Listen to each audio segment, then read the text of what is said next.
Sejam bem-vindos a mais um episódio do Cinti Invest, podcast aqui na Tarobá. E hoje a gente vai falar de um assunto que eu sei que você tem interesse. Se você pretende ter filhos ou se você já tem e está preocupado com o futuro financeiro, como você vai pagar os custos da vida do filho, dos estudos, esse episódio é para você. E eu estou com uma pessoa que, assim, eu estava conversando com ela antes, eu estou admirada, eu estou muito interessada em continuar conversando, porque ela tem uma experiência, ela tem um raciocínio, ela tem uma bagagem tão grande nesse assunto, que é a Regina. Regina, seja bem-vinda. Obrigada pelo convite. Muito obrigada. Eu que agradeço, é um prazer te receber aqui. A Regina Lúcia Sanches, é doutora em economia pela UEM. Atualmente é docente da UTFPR, Campus Londrina, e desde 2017 desenvolve o projeto Educação Financeira e Finanças Pessoais, que atende tanto a comunidade acadêmica quanto o público externo, abrangendo jovens, adultos, homens e mulheres. Seus estudos atuais envolvem temas como educação financeira, inteligência artificial e o fator humano. É isso? Sim, com Quanta certeza. coisa! Me conta um pouquinho mais sobre tudo isso que você está fazendo e que já fez. Sim. Sobre a educação financeira, ela foi uma ideia que surgiu em 2017. Eu já trabalhava alguns temas antes, mas fazer um projeto e me dedicar mais à educação financeira, né, minha formação é em economia, foi exatamente nesse sentido, de tentar reverter algo que eu havia aprendido durante tanto tempo na academia, de uma maneira mais simplificada, acessível e funcional, para que as pessoas pudessem aplicar no seu dia a dia, na sua rotina do dia a dia. Uhum. Que essa é a parte mais importante, né? A gente estava conversando logo no início que, por um grande tempo, eu trabalhei com a perspectiva de que falar de planilhas, de controles de gastos, era algo extremamente importante em educação financeira. Com o tempo e com os cursos, com a experiência que tive nos cursos e observando as pessoas participarem do curso, percebi que havia algo mais, algo além disso. E qual é esse algo além? O comportamento. Uhum. Então, a gente pode dizer que existem comportamentos de finanças pessoais que vão afetar o seu sucesso profissional, a forma como você utiliza o dinheiro, a forma como você realiza seus gastos ou pensa no futuro sobre esse dinheiro. Uhum. E, em algum momento, você desenvolve uma relação com o dinheiro. Uhum. Essa relação, ela pode ser positiva, você ter pensamentos positivos sobre o dinheiro e realmente ter comportamentos que condizem com o seu pensamento, ou ter uma perspectiva mais negativa, né? Eu nunca ganho o suficiente, o dinheiro nunca dá, e isso também se refletir no seu próprio comportamento. Às vezes você acaba até assumindo dívidas muito antes de você ganhar o seu dinheiro, que é o que acontece com o famoso cartão de crédito, Sim, né? Sim. Isso é muito interessante que a Regina falou. Regina é a quarta convidada aqui minha do podcast que fala exatamente a mesma coisa. Que quando a gente fala de organização financeira, não é só o número, não é só planilha. Isso eu acho que é algo que dá para se resolver, é possível se resolver. Mas o comportamento é a chave de todo o sucesso para que isso realmente aconteça. Você é a quarta convidada que fala isso. Então, gente, vamos olhar mais para esse lado, porque os profissionais não estão errados. Você falou sobre essa reflexão, né? Como que você estava falando para mim no início? Que como nós recebemos a nossa primeira informação sobre como lidar com o dinheiro vem da nossa família. Isso. Então, você vai perguntar hoje sobre educação financeira e filhos, né? Então, assim, os filhos, a primeira experiência deles com o dinheiro é em casa. Eu até comentei com você, feche seus olhos e pensa qual foi a primeira vez na sua vida que você se lembra de ter tido contato com o dinheiro. É legal vocês em casa fazerem isso, hein? Fechar os olhos, então, e pensar qual foi o primeiro contato. Sim, reveja a cena, né? Como foi, em qual contexto, né? A que se referia esse dinheiro? Era um momento de alegria, era um momento de escassez, era um momento de cobrir alguma necessidade importante, era um momento de, por exemplo, de dívidas na família. Em que contexto que você se lembra de ter ouvido falar em dinheiro? Uhum. E uma outra coisa importante é, quando você tiver dinheiro em espécie na sua mão, segure uma nota de dinheiro e sinta a energia. Quando você sente o dinheiro na sua mão, o que você sente? É algo bom, próspero, ou, ai, nossa, é ruim, eu tenho que pagar, eu não posso ficar com o dinheiro na mão, com o dinheiro na mão é vendaval, medo, Às vezes escassez, né? Isso. Em vez de pensar na prosperidade, em sim. criar mais. Porque o dinheiro acaba sendo, no fundo, a experiência que nós temos no trato dele. E a gente começa percebendo isso na nossa família, na nossa casa. Nossa, muito interessante mesmo. E estendendo isso agora para os filhos, que é o tema hoje desse nosso podcast, vamos começar com uma pergunta assim, que eu acho que é mais impactante, que muita gente para calcular e não sei se até calcula corretamente. Mas quanto custa ter um filho hoje, Regina? Nós estávamos até comentando, né, que numa pesquisa do Infomone de fevereiro de 2023, foi feito um levantamento assim, básico, né, no qual eles informaram que, considerando todos os custos que a gente tem, né, para um filho, para criar um filho até os 18 anos, esse valor pode ir de R$480 mil até 3,6 milhões de reais. Aí você pode até me perguntar, mas por que essa diferença, né? Então, a diferença nos valores, ela é proporcional à renda familiar. Quanto maior a renda familiar, maior será o gasto para você criar o seu filho até os 18 anos. Padrão de vida. Padrão de vida, né? Os gastos, o consumo, tudo que a pessoa realiza, eles são diferentes. E até acesso a questões da rede pública, por exemplo, né? Por exemplo, os pais, dependendo do rendimento deles, eles não têm acesso a essa rede pública. Então, eles vão procurar escolas particulares, por exemplo, né? E principalmente na fase pré-escolar, que existe uma certa restrição de acordo com o fator de renda das pessoas, né? Ganha acima de tanto, não pode pôr na creche. Então, existe toda uma limitação em cima disso. Daí, a ideia de ser gratuito ou não é o que afeta. O que afeta realmente é a qualidade, né? Do que está sendo feito ali, do que está sendo proposto ali. Então, todos propõem uma qualidade, mas, como eu falei, o quanto você vai gastar para criar seu filho até os 18 anos depende do seu fator renda, né? O quanto vocês vão investir nisso. Quanto maior a renda, maior a tendência os pais a gastarem mais com a formação e com a criação dos seus filhos. Que aí vai depender da quantidade de cursos extras que faz, Sim. Escola particular, mas qual escola, Sim. Faculdade, muitos pais querem que intercâmbio, né? Que os filhos estudem fora. Isso. Mas na pesquisa o mínimo era 400 e poucos mil. Até os 18 anos, tá? E isso é mínimo 480 mil, você considerando inclusive a classe E. A gente em economia brinca muito que não existe almoço gratuito. Então alguém pode pensar assim, onde comem um, comem dois, comem três. Comem, mas a gente diz assim, comem mal. Podem comer mal. Nem sempre podem estar todos no mesmo nível de satisfação, né? Então, essa contagem, essa perspectiva deles, consideram tudo. Né? Consideram o gasto que você tem antes até do bebê nascer, depois que ele nasce até os 18 anos. E a gente ainda precisa lembrar uma coisa que eu acho mais importante quando a gente fala de filhos. Você fala até os 18 anos, mas hoje até os 24 anos seria no caso para você considerar assim, terminou a faculdade, está pronto para o mercado de trabalho, para se gerir sozinho. Só que a gente sabe que essa maturidade profissional, ela costuma chegar em torno dos 30 anos. Às vezes vai precisar ainda dos pais, né? Por isso que se fala tanto daquela geração canguru, né? Por quê? Porque a pessoa não tem às vezes condições, mesmo depois de formado, de já sair para a própria vida, para a autonomia financeira, de custear todas as suas despesas. Então, é um período longo. Nós estamos considerando um período até pequeno, 18 anos. Até porque, na época da faculdade, se não for numa faculdade pública, uma universidade pública, muitos pais precisam pagar os estudos dos filhos. Então, ainda se estende mesmo. Dependendo da universidade, do curso, vai 6, 7 anos. Sim, vai um longo tempo até adquirir essa, vamos dizer assim, autonomia ou maturidade financeira, que é quando você consegue pagar suas próprias despesas. E você falou, então o que você acha? Essa organização, esse planejamento tem que começar desde a gravidez? Sim, não desde a gravidez. Nesse estudo mesmo do Infomone, a referência era 2 anos antes.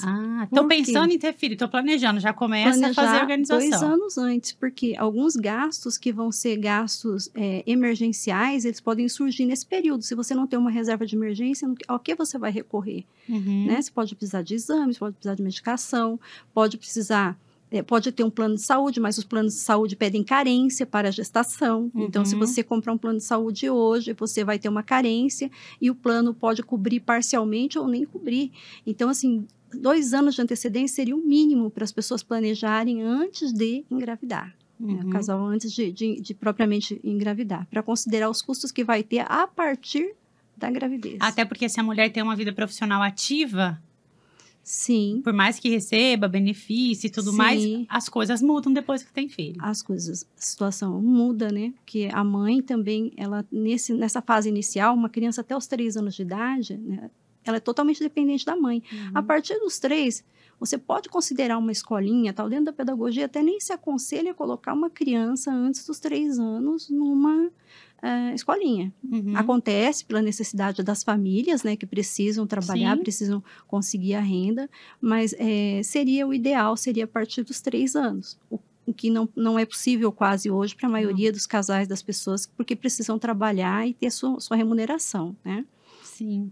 Mas aí, se você for considerar isso, a qualidade que essa criança vai ter, efetiva e emocional. Quer dizer, a psicologia vem alertando cada vez mais. Quer dizer, do 0 aos 7 anos, você está formando a personalidade dessa criança, né? Você está trazendo para ela características que ela vai levar para o resto da vida. Então, a importância de você ter essa convivência com os pais. Então, sempre que possível, adiar um pouco essa questão da escolinha, né? Sim. Também. E agora um desafio, Regina, porque a gente sabe, né? Você mesmo trouxe números do quão caro, quanto custo tem um filho, uma criança, um adolescente. E existe um desafio muito grande para os pais, que é o quê? Pais, tutor, né? A gente fala pais, mas muitos são criados por avós, enfim. Sim. Como equilibrar o custo de hoje, atual, com o do futuro? Programar, organizar o futuro.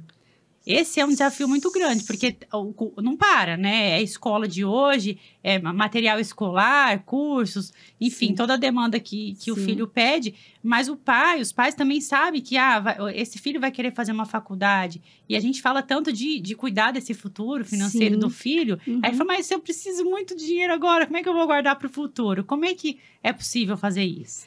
Então, alguns produtos financeiros, eles conseguem valorizar o dinheiro ao longo do tempo, né? Então, eu fiz uma simulação brincando lá, se você depositasse R$50 na caderneta de poupança, que é que tem a menor remuneração possível por mês durante 18 anos, você teria, ao final dos 18 anos, R$19 mil a uma remuneração de 0,5%.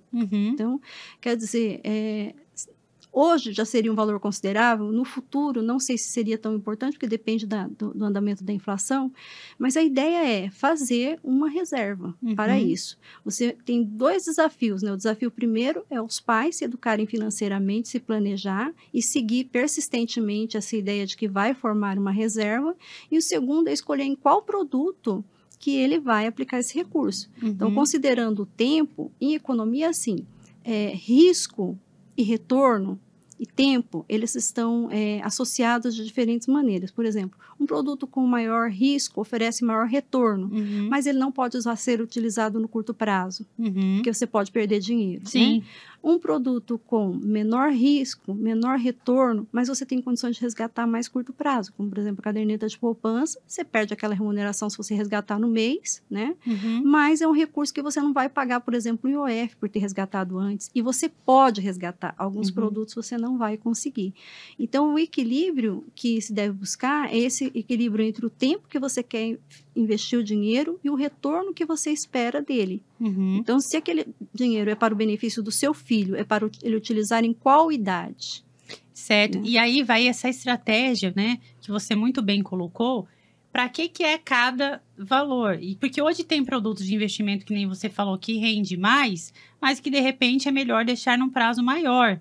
Sim. Né? Então, assim, dá para diversificar entre os produtos que tem. Quando a gente fala de algo para mais imediato, a poupança, que a gente sabe que a poupança realmente não rende muito. Se a gente pegar alguns dados aí, teve alguns anos que a inflação foi até deu negativo, rendimento negativo. Com certeza. Então, aí um profissional até pode ajudar ou fazer uma análise do mercado ali, a pessoa, e ver, não, eu vou deixar nesse produto que tem liquidez, mas aqui ele tem o F, e fazer contas e comparativos. Sim, né? Com certeza. Agora, também se a gente, um produto que é muito acessível para as pessoas, no próprio aplicativo ali do banco, na mão tem, na palma da mão, um CDB, que é fácil aplicar, Sim. daí no rendimento da média 0,8, Sim, né? um pouco mais do que a poupança. Mais que a com poupança, certeza. 1%. Se você fizer uma conta aí de R$100 por mês durante 20 anos, vamos Sim, falar de uma sim. criança, em 20 anos vai para mais de 100 mil por causa dos juros compostos. Sim, e também tem assim, você pode guardar esse recurso em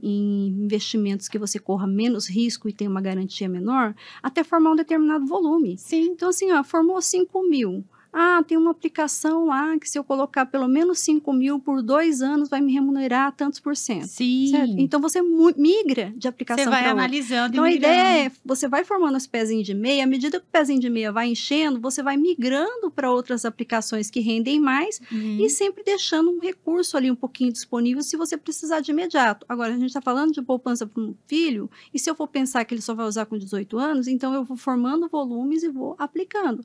Como que isso pode ser aplicado? Então, eu vejo muita gente falar que não deveria aplicar imóvel, porque imóvel... Então, depende, né? Depende, porque o Brasil ainda é um país onde você tem que ter uma diversidade de ativos na sua carteira de investimento para que você consiga equilibrar o ganho. E reduzir o risco. E reduzir o risco, né? Porque a gente fala de investimento em imóveis, mas você tem aí as LCIs, que são as letras de crédito imobiliário, que também pode ajudar bastante nesse longo prazo, né? Investimento no agronegócio, como as LCAs, também remuneram muito bem. Algumas dessas remunerações já vão estar descontado o imposto de renda, então torna esse ganho real, né? E são todas aplicações que você precisa ter um determinado valor para subir o recurso para ela. Então, isso é importante, você começar e também, ao longo do tempo, ir analisando o retorno daquele investimento para ir fazendo novos investimentos, porque como você conversou aqui com o Luiz numa matéria que eu vi, né? O que faz o dinheiro aumentar é os juros, né? Os aportes, eles são a base. A base, e você vai complementando com aportes mensais quando você puder, sim, né? Sim. Mas os juros é o que faz crescer.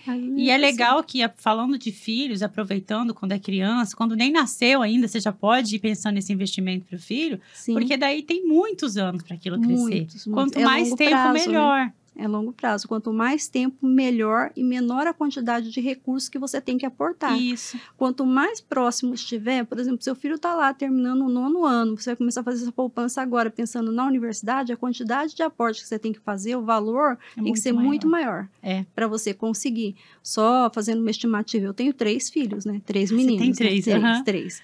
E um deles está fazendo psicologia. Quer dizer, uma estimativa por baixo do curso dele vai sair em torno de 60 a 70 mil. Total. Depois de 5 anos de estudos, né? E você já foi se organizando juntamente com ele quanto a isso? Sim, porque, na verdade, eu sempre tive essa perspectiva de economizar, né? De guardar e de ter essa formação de reserva. Desde que eu comecei a trabalhar em 1900 e alguma coisa, não vou falar assim muito antes, não ficar, né? Para não denunciar a idade. Mas eu comprava dólar, eu lembro que você e o Luiz comentaram da época da inflação, então assim, eu saía do meu trabalho, a gente, na época, era cheque, e você ia descontar o cheque. Eu passava no banco, descontava o cheque, passava na casa de câmbio, comprava $10 e guardava. Olha, você já Porque naquela época da inflação, o dólar, né, ele valorizava muito rápido. Então, você guardava até ter um recurso para poder comprar alguma outra coisa. E isso eu tinha 18 anos, quando eu comecei a trabalhar. Né? Sempre fiz. Você já tinha essa mentalidade. Sempre. Depois casei, depois com os filhos, repassando isso para os filhos também, né? Ensinando eles sobre isso. Então, a reserva que você vai fazendo ela é fundamental para garantir que quando chegar lá na frente, seu filho vá conseguir ter acesso a principalmente estudos de qualidade. Quando muitos pais falam assim, o legado que eu vou deixar para o meu filho é os estudos. E realmente, esse é o grande investimento dos pais nos filhos. E precisa investir. E não é um investimento baixo. Não. Né? Acho que o gargalo aí, eu ouço muitos pais falando que uma conta muito alta no mês é a escola do filho. Sim, as mensalidades realmente mensalidades são escolares. Aí, junto a isso, tem o material escolar, tem o uniforme e tem os extras que vêm, né? Alguns materiais que podem ser pedidos ao longo do tempo, como livros, algumas visitas, por exemplo, excursões, eventos, né? Trabalhos que os alunos vão realizar extra classe, né? Que tem um determinado custo e normalmente rateado entre a turma. Então, precisa, sim, uma boa reserva pensando nesse futuro aí, que é o legado realmente dos pais para os filhos. Mas olha que informação rica que a gente está levando o pessoal que está nos ouvindo, porque principalmente para quem tem filho pequeno ainda. Sim. Porque imagine só, né? Você já sozinha teve essa percepção lá, até porque você já era da área, né? Já sempre teve esse interesse. Já veio de casa. Já veio de casa, ó, a importância de vir de casa. Os pais, sim. Mas imagine, se você tivesse tido, imagine se você não tivesse essa cultura dentro de casa, mas alguém tivesse chegado e falado para você, olha, comece a guardar um pouquinho que lá no futuro, quando você tiver filhos, vai fazer total diferença. Com certeza. Então, o que a gente quer levar para vocês é que, porque as pessoas às vezes pensam que precisa investir muito. Sim. Mas não, um pouquinho que você conseguir por mês, sim, né, respeitando a demanda que você tem atual, isso vai fazer muita diferença e ajudar muito o futuro do teu filho lá na frente. Porque tem tempo. Com certeza. Usar o tempo a favor de vocês. O tempo trabalhando a seu favor. Isso é verdade. Agora, Regina, a gente está falando de uma reserva para o estudo, uma reserva para o futuro, que ela pode, então, ser construída aos pouquinhos, justamente por causa do tempo.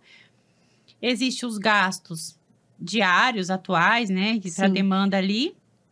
Mas também precisa ter uma reserva que a gente estava falando, que é uma reserva mais imediata, que é de emergência, que a gente chama, né? Sim.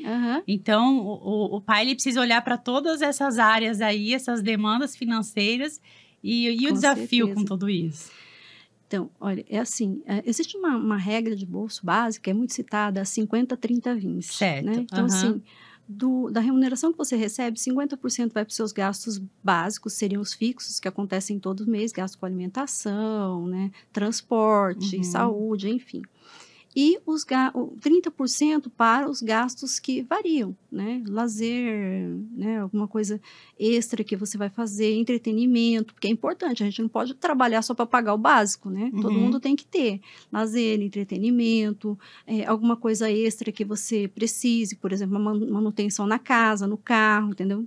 Esses 30% vão cobrir isso. A reserva, os 20% que você guarda, né, seria assim, 20% do que vocês ganham, vocês deveriam retirar isso para fazer essa poupança. E é isso aí que deve ser reinvestido pensando lá no futuro. Então, esses 20% não é para ficar parado, ele é a reserva financeira.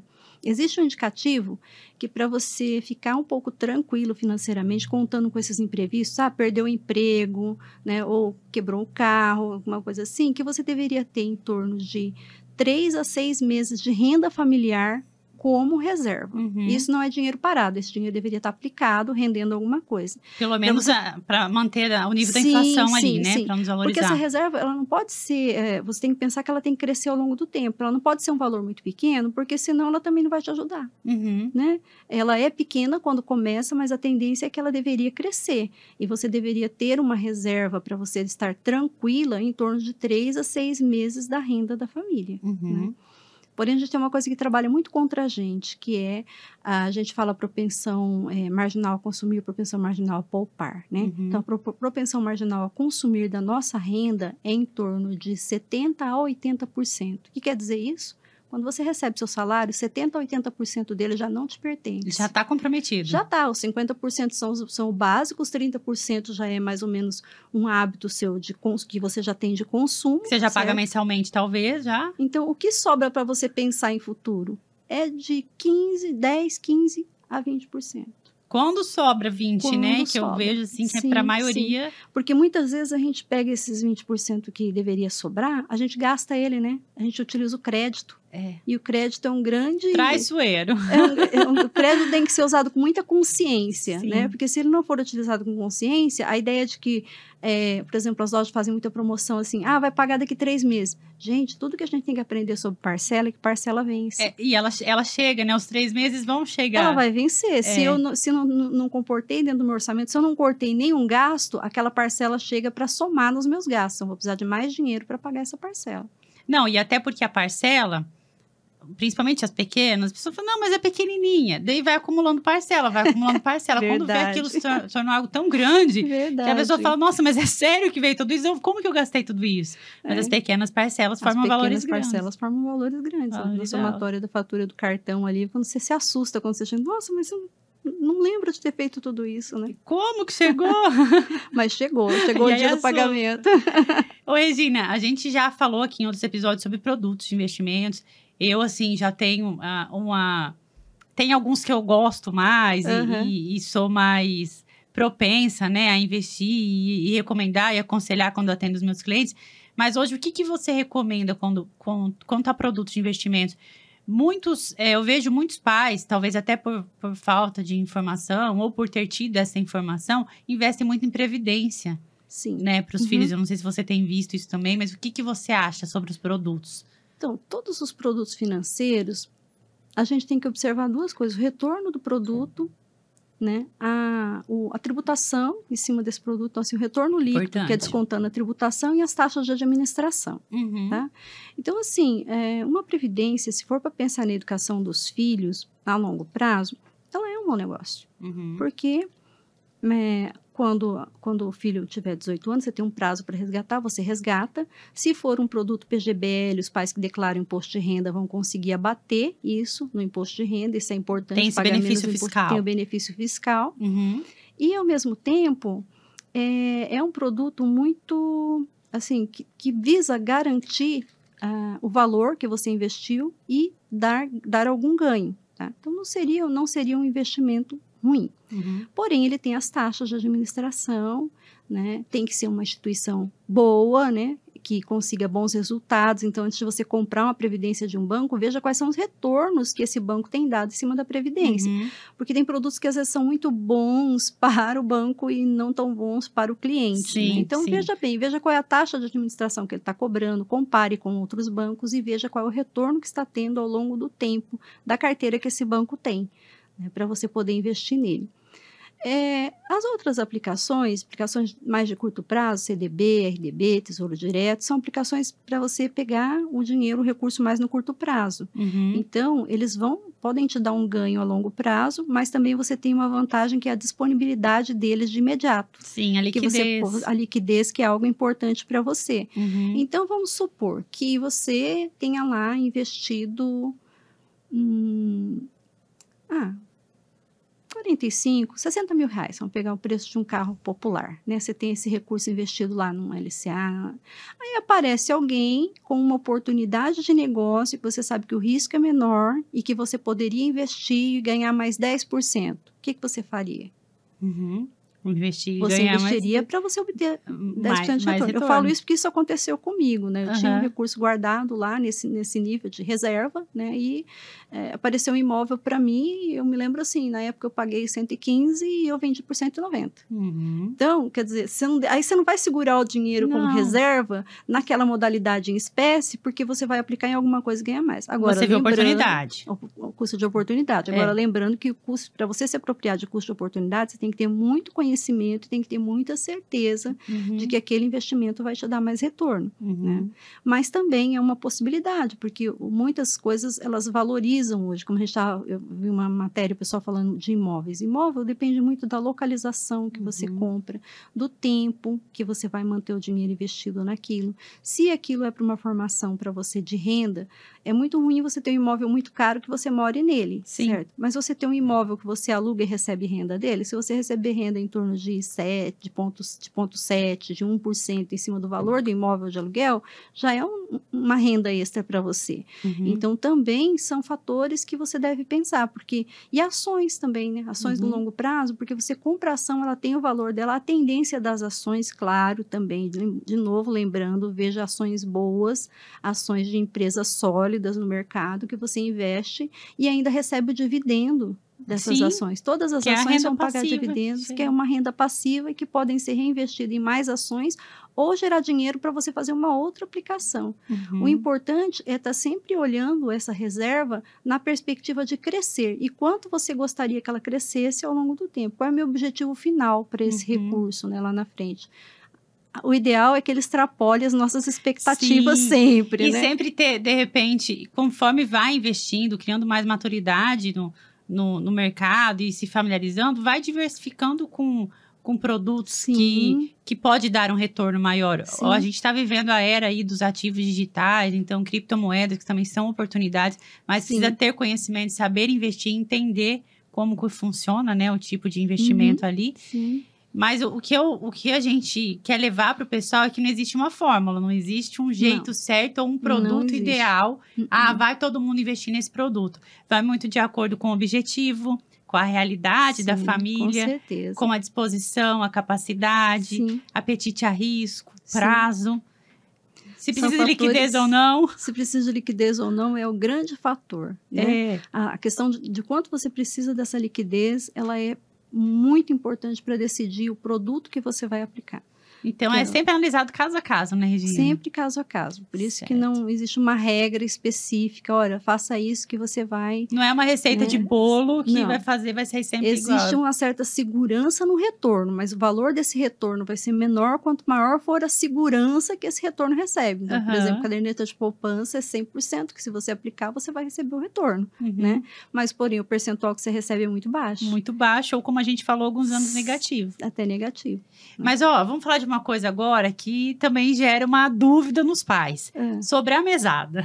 Ah, sim. Como você enxerga a mesada? Deve existir? Não? Se sim, quanto? Como que é mensurado isso? Certo.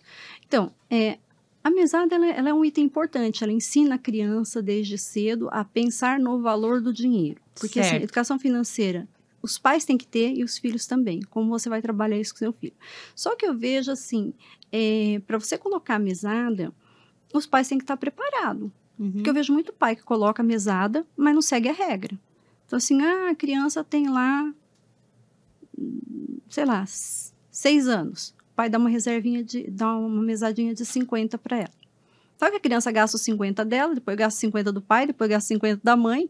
Então, assim, a criança... E os pais vão cedendo. Os pais vão cedendo. Aham. Então, assim, então a criança entendeu que existe, mas ela pode estar constantemente quebrando, né, as regras para ela ter o benefício que ela quer.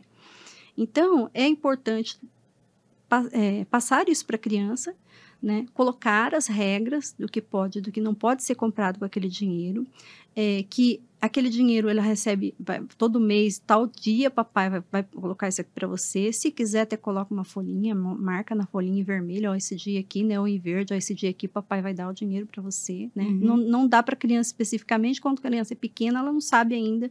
E se você der dinheiro em espécie, você vai ver que dinheiro não vem com nome, né? Então, assim, nem a criança colocar em risco, nada. Mas estipular isso com a criança e seguir. Ensinar ela a seguir, a ter disciplina financeira, Uhum. que é importante. A mesada, ela vem para isso, para dar um pouco de autonomia para a criança, ao mesmo tempo que ensina para ela disciplina. Se não consegue fazer, não coloque, porque se você colocar, você vai ensinar seu filho que sempre vai ter alguém socorrendo ele, e esse socorro vai ser você durante muito tempo, Uhum. né? Não, e aí vai até identificando a criança que já tem um perfil empreendedor, que já Sim, começa a fazer sim, dinheiro com o com próprio dinheiro, que a certeza, gente com vê isso certeza. acontecendo também. Isso é muito importante, Aham. incentivar esse perfil empreendedor, porque assim, num futuro muito próximo, quase todas as empresas estão contratando só empreendedores. A maior parte das empresas trabalha com PJ, pessoa jurídica, já não tem mais aquele trabalhador como a gente tem, né, o seletista. Então, quanto antes ele aprender a empreender com os recursos dele, melhor. É um estímulo, É um né, que os pais com podem levar. certeza. Agora, me fala uma coisa, a gente estava falando sobre liquidez. Me Certo. fala não, né? Vamos explicar pro pessoal de casa.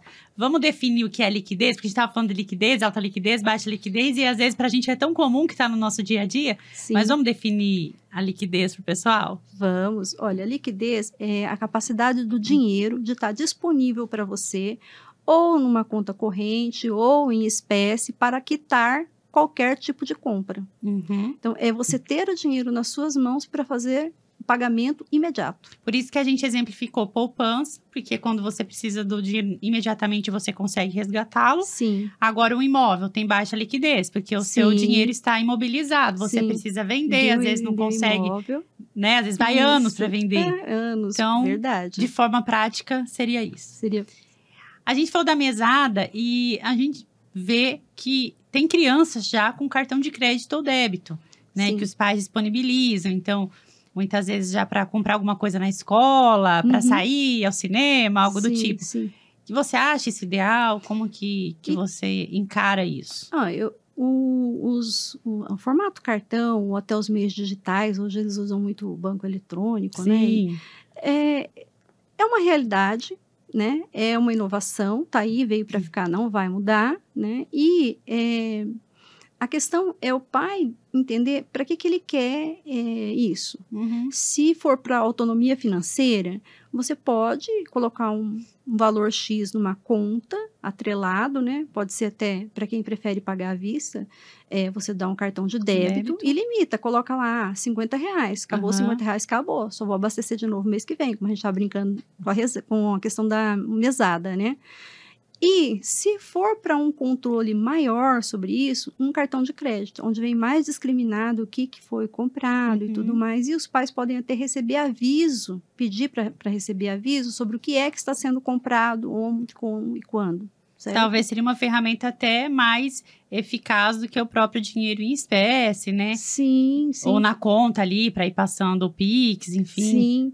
Então, e se os pais... Depende muito da finalidade, qual deles você vai escolher, se é o cartão de débito ou o cartão de crédito, né?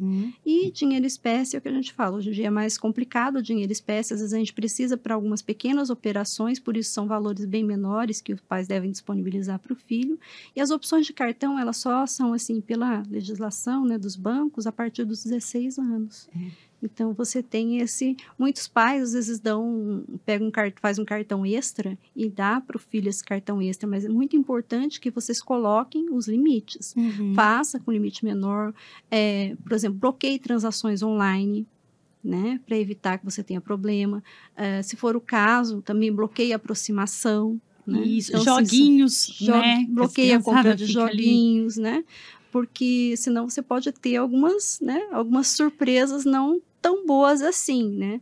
E aí aquilo que veio para você ensinar algo para o seu filho acaba te trazendo um transtorno, vamos dizer assim. Então, a ideia é autonomia, mas com disciplina, que eles tenham disciplina também no uso desses recursos aí, seja ele cartão de crédito ou cartão de débito. Independente da ferramenta, tem que ter a fiscalização também, o acompanhamento. Não é a gente dar um cartão de crédito sem limite. Sim. E quando a gente fala também do dinheiro em espécie, tá usando tão pouco, né? Eu mesma, olha, tem hora que eu não sei lidar quando eu pego. Eu tô tão no mundo assim digital, né? A gente cartão de crédito mesmo eu uso no celular já. Sim. Pelo menos eu sinto, quando eu pego dinheiro em espécie, eu fico até meio perdida já. A digitalização do dinheiro é algo que está assim, que já veio e não volta mais. Não volta. Né? Então, a gente trabalha com QR Code, né? Hoje é tão fácil, clica ali. Tudo, Pix revolucionou. Esses dias eu tive que sacar dinheiro no banco, eu fiquei assim, uns minutos processando. De quanto tempo que eu não saco, né? Digitar no caixa eletrônico, o dinheiro saindo. Gera até uma nostalgia de estar há anos sem fazer isso. Sim, isso é verdade. Até o pessoal que guarda carro está se modernizando, né? Agora, antes eles falavam assim, não, é R$5 e tal, mas agora já... Não, pode fazer pelo Pix mesmo, né? Porque todo mundo tem Pix. Todo mundo tem Pix. Todo mundo tem. Qualquer coisa que você vai comprar na rua. Facilitou muito as transações, reduziu o custo para quem, né, precisa trabalhar enquanto não é tributado, né? Reduziu o custo financeiro das transações, né? E é uma coisa assim que facilita muito, né? A rotina das pessoas. Sim, daqui a pouco o Real Digital também já vai estar implantado e vai ficar mais digital ainda. Com certeza. Regina, agora tem uma coisa também que é um impasse na educação. A questão da bonificação por atividades executadas. Então, arrumou o quarto, aí lavou a louça, vou dar uma bonificação. Existe muita polêmica sobre isso? Você é de acordo? Então, eu acho que, assim, a gente tem que tomar cuidado com algumas questões pedagógicas, né? Então, assim, eu quero ensinar o meu filho a que ele tenha disciplina com o dinheiro, e a outra coisa mais importante é que ele tenha disciplina em casa. Arrumar a cama quando levanta é obrigação, né? Estudar e passar de ano é obrigação, né? Então, não vale. Se tirar 9, então, você vai ter uma... Essa que é a questão. Eu vejo assim, que isso não pode ser utilizado quando você faz o que é obrigação. Os pais entendem que é uma obrigação. Meu pai tinha isso comigo. Eu chegava e falava assim, no terceiro bimestre eu passava com todas as notas, chegava em casa comemorando. Já passei de ano, quarto bimestre não preciso mais, né? Sabe o que ele falava? Não fez mais que a sua obrigação. Então, não tinha bônus nenhum por ter passado no terceiro semestre. Meus filhos, eu utilizei uma outra regra com eles. Chegava, mostrava o bilhete para mim, as notas no bimestre, eu olhava e falava assim, mãe, passei em tudo. Eu falei assim, tá, eu vou contar quantas notas 8 você tem. Se for acima de 8... Passou como, né? Não, se for acima de 8, eu te bonifico com alguma coisa. Te dou R$10 para cada nota acima de 8 que você tirou. Se for abaixo de 8, você não vem mais com sua obrigação. Entendeu? Perfeito. Então, sempre que fizer a obrigação já tem que ser feita. É uma regra da casa, são as regras, as normas da casa, as regras da família. Certo? Até porque depois fica adulto, tem um monte de coisas que não são tão agradáveis de fazer e vai ter que fazer. Sim, vai ter que fazer, né? E não vai ter bonificação, não. E a bonificação, ela deve ser para algo que foi além ou que não está naquelas regras que já estavam predeterminadas ali na família, né? Então, não estava predeterminado que você estivesse fazendo um curso de inglês e fosse o melhor aluno da turma. Sabe? Então, poxa, você recebeu, não estava determinado que se você estivesse fazendo seu colégio normal, você seria a melhor nota da sala, né? Ou você seria reconhecido pela melhor redação na escola. Opa! Né? Então, começamos a ter estímulos que realmente valem a pena no sentido de que vão levá-lo a querer mais. Que a ideia é querer ter mais. Porque quando a gente educa nossos filhos, você educaria seu filho para quê? Para serem mais. Para serem mais. Nós queremos que os nossos filhos sejam melhor que nós. Felizes, que conquistem o que desejam. Sim, melhor que nós, emocionalmente, financeiramente, profissionalmente. Né? Então, a gente tem que estimular eles para o mais. Eu sou a favor das recompensas desde que elas te estimulem para mais, não para o básico. Para o básico, não. Aí você está nivelando por baixo, que é o que a gente fala. Eu te pago por qualquer coisa que você fizer, eu estou lá te aplaudindo. Não, vou te aplaudir quando realmente for algo que te eleva. Não é me eleva, não é eu, o pai ou a mãe. Claro que a gente se reconhece nos filhos, né? Tem um filho que recebe uma menção honrosa na universidade. É a coisa mais maravilhosa do mundo. Tem um filho que ganha um prêmio, que, né, foi o melhor em matemática. Tem um filho que ganha um prêmio porque foi o melhor em literatura.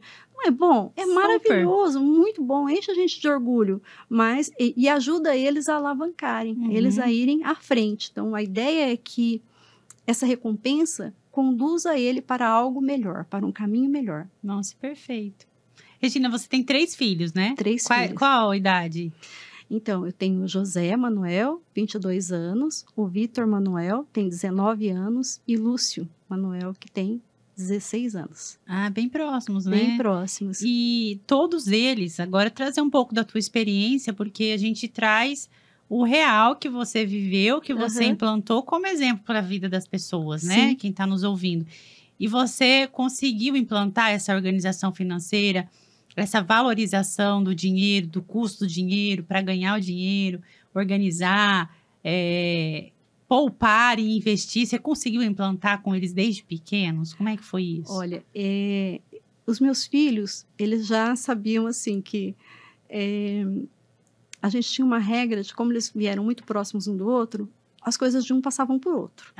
Então, o caçula foi o que mais reclamou que ele não ganhava nada novo. Não, e 3 meninos ainda, né? Até acho justo ele reclamar. Ele mais reclamou que ele não ganhava nada novo. Nada foi comprado para mim, foi para os meus irmãos primeiro. Isso. Então, foi para os meus irmãos primeiro. A outra coisa que eles comentam muito comigo é que eles lembram assim, mãe, você sempre falava assim, na volta a gente compra. Que fazia daquela volta no shopping, repensar e tudo mais, para depois saber se ia comprar. E a outra coisa é que eles ficavam assim, que como eu investi muito em imóveis.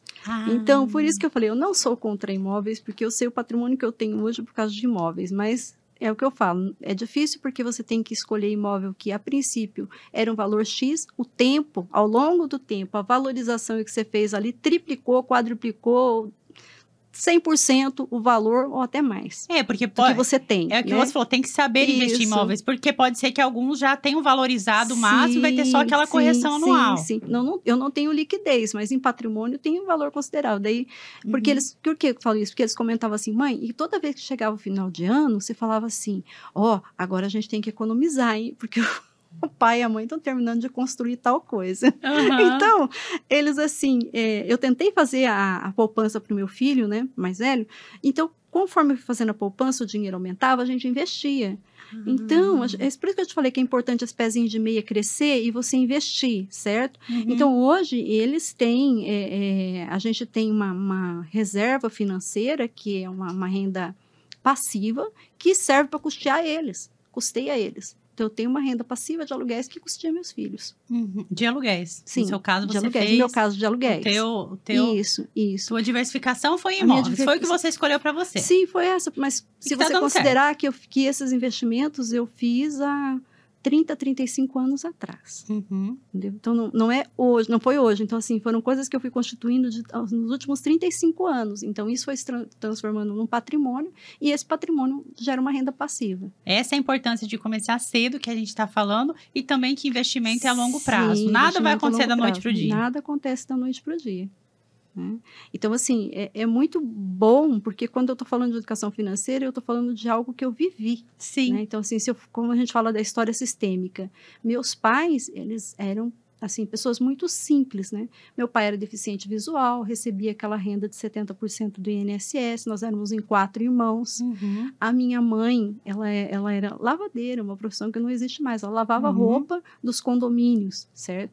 Então, a gente cresceu numa situação, numa condição financeira bem restrita, né? Você pensa, 4 filhos para uma renda que não chegava a 2 salários mínimos. Né? Então, muito difícil tudo isso. Mas aí, dentro de casa, a gente ia aprendendo com meu pai, que era uma pessoa assim, muito perseverante, minha mãe também.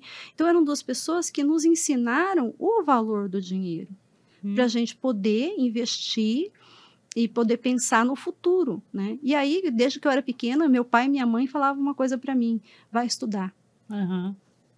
Então, assim...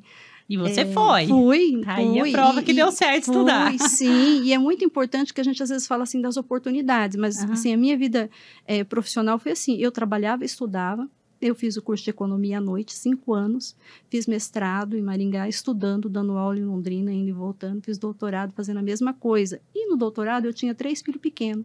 Meu filho caçula tinha 1 ano e 8 meses, quando eu fiz o doutorado. Então, assim... E aí a gente entra numa outra questão que eu até comentei com a Chica, que a gente vai perceber que a educação financeira entre homens e mulheres é diferente. O tratamento da educação financeira feminina tem que receber um tratamento maior, diversificado e mais profundo. Por quê? Porque a mulher é mãe. Ela tem que abrir mão, às vezes, de tanta coisa. Muita coisa. As pesquisas mostram assim, quando você olha uma mãe pensando no dinheiro, ela está pensando na casa. Às vezes que você olha... Né? Uma mãe não, vou falar, uma mulher pensando no dinheiro, ela está pensando na casa. E quando você olha um homem pensando no dinheiro, ele está pensando no carro, no status, nas outras coisas, você entendeu? Então, por aí a gente já percebe que tem um outro assunto aí atrás, né? Que é bem desafiador quando a gente fala quando a gente fala de educação financeira. Isso. Né? E essa diferença de educação financeira começa também lá desde pequenininho, né?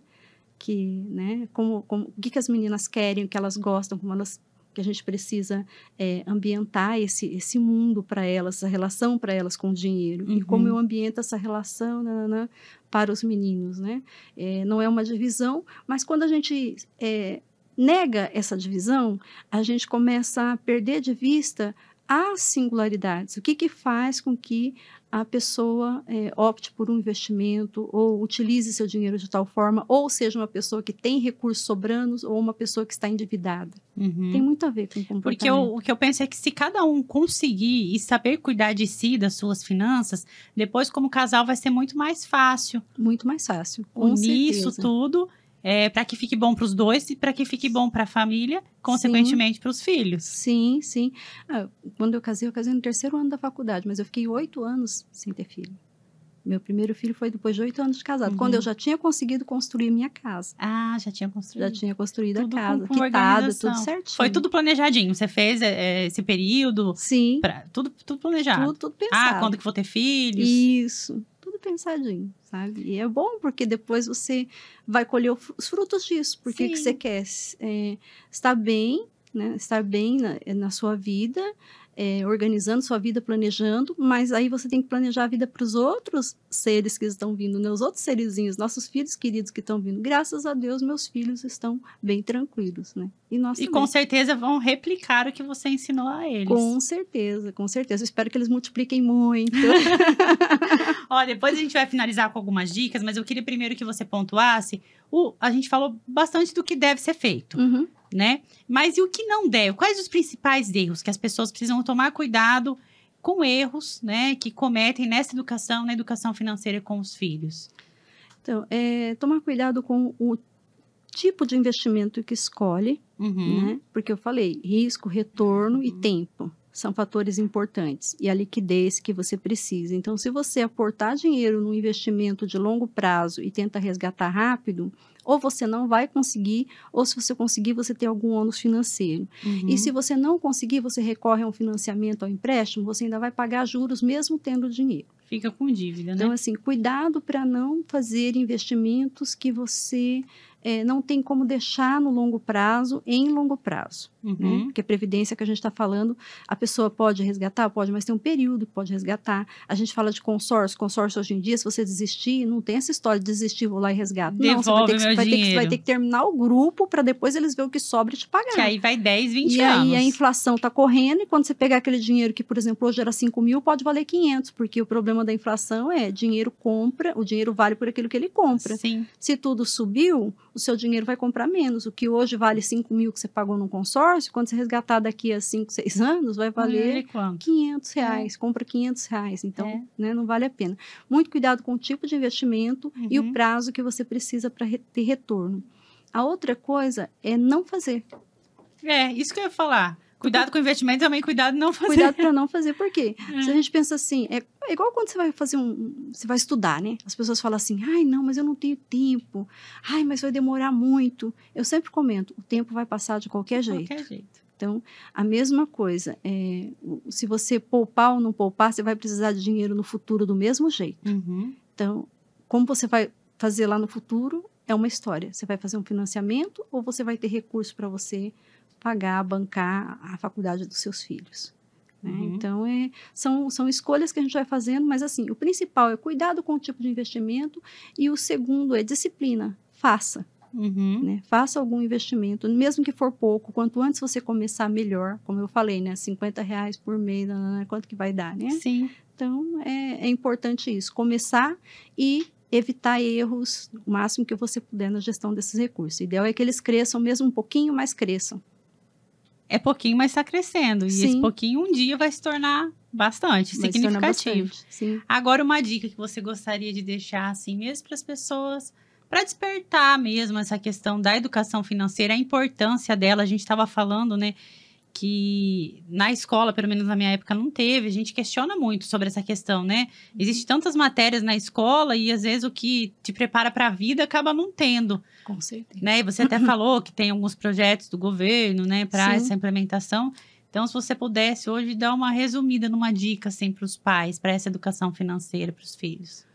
Então, é importante que os pais tenham consciência que a criança até certa idade, ela não tem noção. Então, assim, e a tendência da criança é nos copiar. Pais e mães, entre aspas, consumistas, tendem a ter filhos que também desenvolvem o mesmo padrão consumista. Então, assim, eu tenho que me policiar. Opa, se eu sou assim, se eu estou comprando coisas que eu não preciso, se eu compro demais, em excesso, compro coisas que depois eu não uso, né? Eu tenho que começar a educar meu filho, né? Então, eu tenho que me educar primeiro. É pelo exemplo. Pelo exemplo. Primeiro eu tenho que me educar. A outra questão a gente às vezes fala do que é caro e do que é barato. Então, os pais têm condição de fazer uma análise. E eu sempre falo que o que é caro e o que é barato não depende de quantas cifras tem no valor do produto, mas depende de quanto o pai e a mãe ganham por hora de trabalho. Então, se você ganha R$20 por hora de trabalho, e seu filho quer um brinquedo que custa 100, você vai ter que trabalhar 5 horas para comprar esse brinquedo para o seu filho. Só esse brinquedo, considerando todas as outras contas. Né?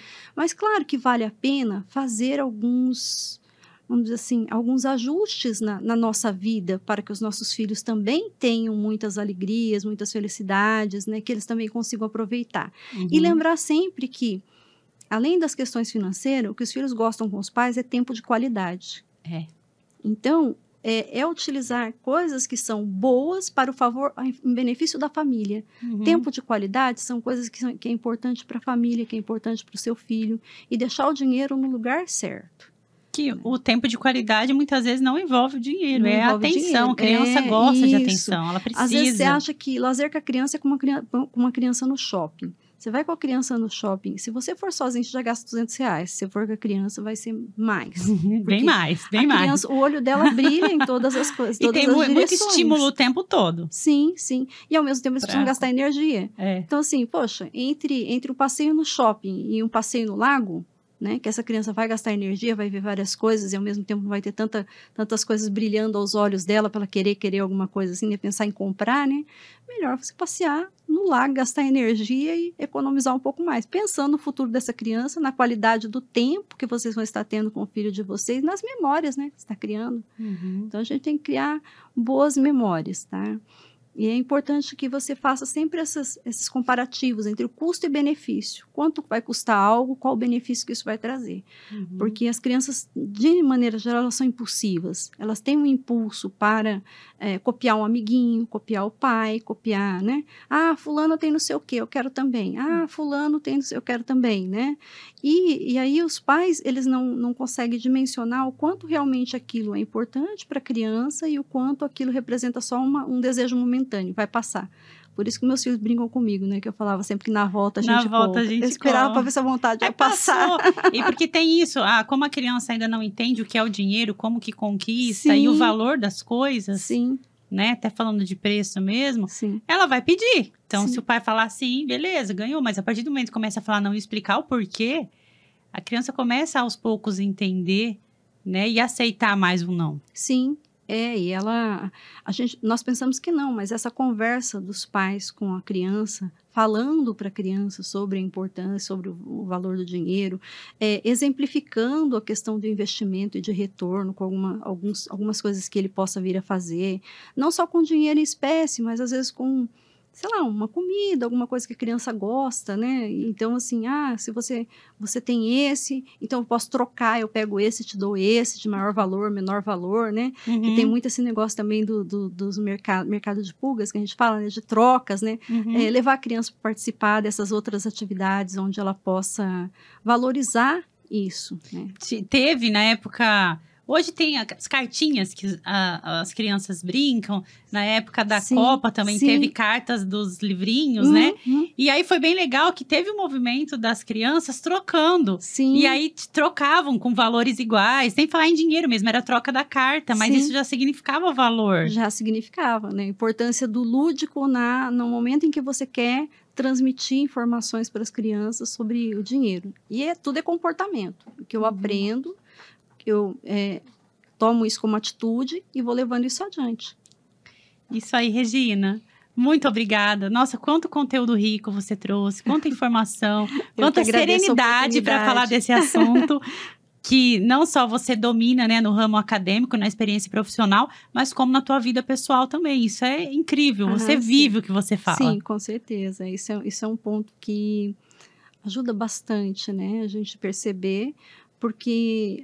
A gente tem que tornar cada vez mais acessível tudo que a gente sabe sobre gestão de finanças pessoais. Né? E a gente está aí para isso. E depois também, se você quiser, pode disponibilizar lá o Instagram para o pessoal. Você pode falar o teu Instagram? professoraregina.utfprld. Perfeito. Sigam lá, que essa mulher aí tem muita coisa para compartilhar com a gente. E informação financeira e de investimentos, a gente sabe que o brasileiro precisa muito.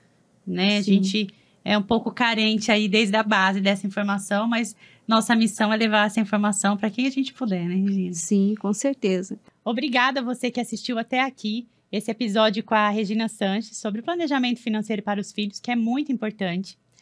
E me acompanhe nas redes sociais, Cíntia Calizotti. E também toda segunda-feira tem um episódio novo no portal da Tarobá. E o próximo é sobre... do tradicional ao digital, como construir um planejamento financeiro. Eu tenho certeza que você vai gostar muito, porque é importantíssimo para a sua vida também.